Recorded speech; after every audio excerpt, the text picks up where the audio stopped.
the former advisor to Ukraine's foreign ministry. Cormac, very good to talk to you again. What do you make of this? Clearly, Yevgeny Prigozhin was a thorn in Putin's side. Obviously, that mutiny was called off. Is foul play coming into this? David, Nicola, good evening. Pleasure to join you both. Look, David, I think it's too early to say, and I think we must still say at this stage that this is subject to confirmation. The other thing I would say is it has never been absolutely clear what Prigozhin's position and relationship with Putin and the Kremlin was after the so-called failed coup. Um, so I think there are an awful lot of questions yet to be answered. Certainly, if it is true that he has died, there will be no tears shed in Kyiv, and there will be no tears shed across communities in many African countries where his Wagner group has been responsible for some of the most heinous atrocities and war crimes against local people, where they have gone in to prop up one side or the other in return to access for a significant cut of the huge mineral wealth in those countries. And you and I have spoken at great length about the motives here and why Prigozhin did mount that mutiny, so-called mutiny, why it was called off. What was going on behind the scenes between him and Putin? I wish I knew, David. And from the very, very start, I did a number of interviews on this, and I will keep calling it a so-called coup because nothing really adds up to me. The coup was mysteriously called off. He was supposedly sanctioned. He was supposedly exiled to Belarus. There was all sorts of rumors that he was preparing to launch at first an attack into back into Ukraine to maybe have another go at Kyiv from Belarus. There was other suggestions that he would attack Polish territory. None of this has come about. What I would say, and I think the most important thing, is the Wagner Group have long been seen as one of the most effective elements of the Russian military fighting in Ukraine.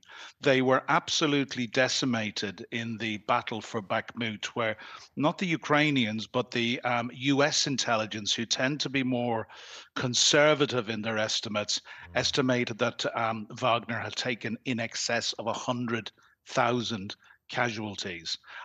What I would say at the moment is the big question going forward, if Prigozhin has indeed been killed on this flight, which was going from Moscow to St. Petersburg, what the future for the remnants of his private Wagner army are.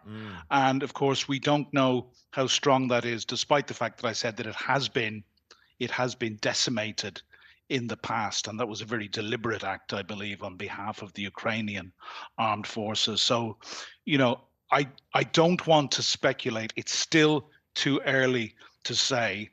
My own gut feeling is that Prigozhin and Wagner still had an important part to play in Russia's military potency.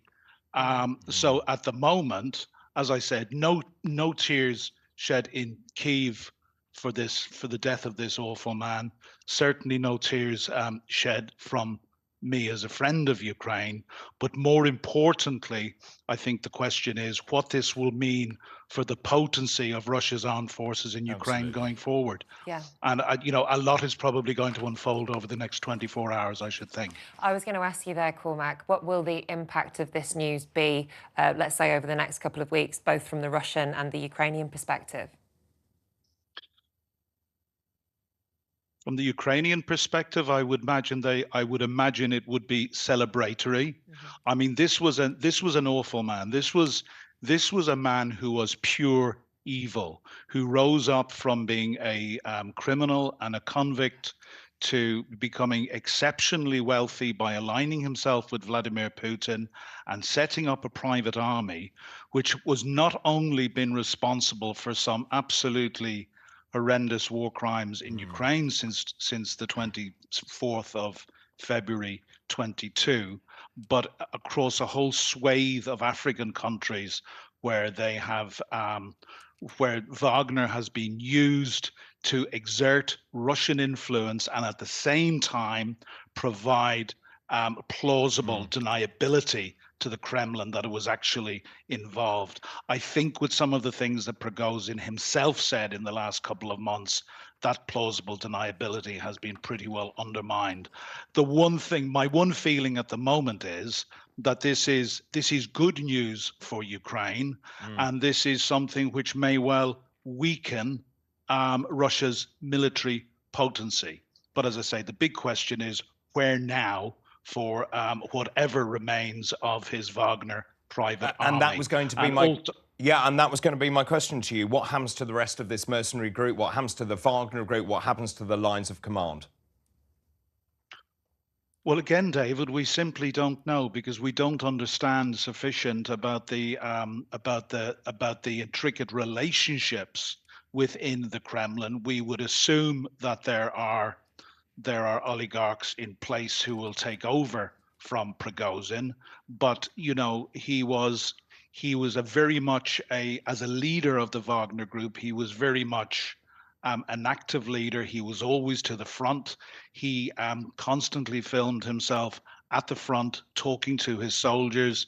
When famously last year, if you remember, Wagner went on a recruiting drive in Russia's prisons, and he was quite happy to have himself filmed speaking to convicts and laying out very, very simply the rules of engagement, that if they survived for 6 months and fought effectively, they would be free of any conviction they had.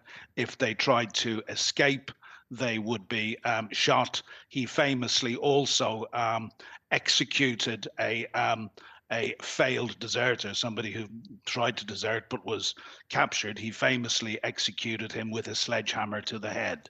And this was this said a lot about the style of the man and the sort of culture that he engendered in the Wagner group by, as I say, very, very hands-on, upfront leadership. Now that will be lost. We need to wait and see what happens. But also, as I've said, I think it's unclear how potent a force Wagner is now following their disastrous performance in the battle for Bakhmut, where, as I've said already, the US intelligence has estimated they took over 100,000 casualties.